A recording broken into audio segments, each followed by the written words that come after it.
Hello everyone, welcome to my lab. Um, Today I'm going to work on backup domain control. As you can see on this lab, we have two tasks that we need to configure. On this lab is part of incident response lab, and let's see, yeah, you see incident response and the incident response mitigations. So this is really good when you work in a SOC or cybersecurity, and it comes in handy. When attack happens, right, and a user device has been compromised.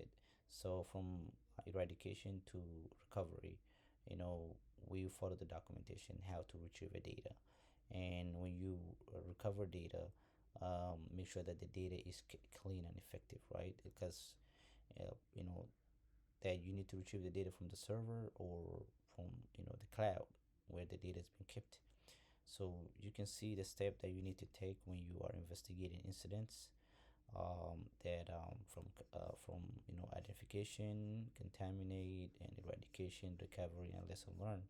So this comes in handy in here. That you need to retrieve a data that a user's device has been attacked, and then you eradicate it, you remove the malware, and everything has been patched, everything has been updated and whatnot. So this is where it comes in, that you need to back up the data. So I worked on a lot of them, and such as implementing file backup, file history, recovering, and now that I'm on the backup domain control, and then we're gonna work on these two tasks and see how it goes. So let's go ahead and work on this lab and show you guys how to back up a domain control. So we go ahead and click the start labs. From this lab, we have the scenario on the left side, as I mentioned it. So we need to um, configure this corp DC4 and back up the domain. So from here, you can see we have Hyper-V management. On the bottom, we have the server. On this server, we mentioned that DC4, we double click this. If we double click, we're in a server. From the server, we have a tools on the on the right side, and then you clicked it and you drop down to this Windows Server Backup. So from here, we have a local backup. On this one, we click right click, or we use backup schedule or backup once. So either of them works, and we can click right click and backup, and then we follow this specific task, and configure these labs. So from here, we click next, we customize this, and I want to choose a custom volume file backup, and then we click next, and then we need to add the items, right? We need to use a system state, and from there we click OK. We should leave it the way it is, and we click next. And then now that we need to schedule a specific time that we need to back up the data, so we need to use more than once a day, and then we click 1 o'clock, and here you can choose whatever you want for this lab. We need to use 1 a.m. and we add it. I'll go ahead and remove this one, and then we click next. And then for sharing, we use a network folder, backup to network folder, and then we click this one, the third one, and then we click next.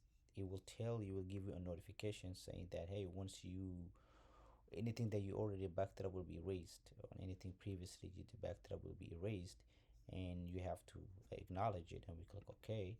And then now you need to um, um, give a path, right? So we go ahead and mention a path that we need to share, and then we go ahead and click next, and from next we click finish. And now for this one, we have already scheduled, and the backup, right? So now we need to do one more called backup once, just in case of this what we call um, uh, event of disaster, right? And then we go ahead and click right click, and then backup once, one more, and then we click different options, and then we click next, and then customize again, and then next, and then add. So for this one, we use system and local, right? Local disk, which is C, and then we click OK. So we choose those two, and then we go and click next again. And then now we need to remove sharing this file, the path that we created, or the file that we, or the location that we created earlier. Then we click next, and then we share the same location that we created. So we click next, and then we click backup, and then now it's going to go ahead and back up this once, and then you're going to see 100% is being backup. You can see total backup is 1 copy, and then backup complete 100%. We go ahead and close this. Here we can see the message and the time as well as the descriptions, and then it's been successfully last backup, and then next backup, and then all backups. At the bottom you can see it says fully backup, and then the capacity is 80 gigabyte.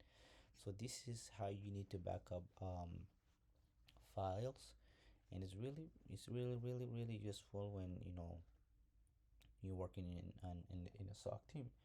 So, and I hope that you guys enjoy this lab, and any comment will be great on, and then I hope that you guys learn something from it as well. And yeah, and I hope that you guys enjoyed, and see ya.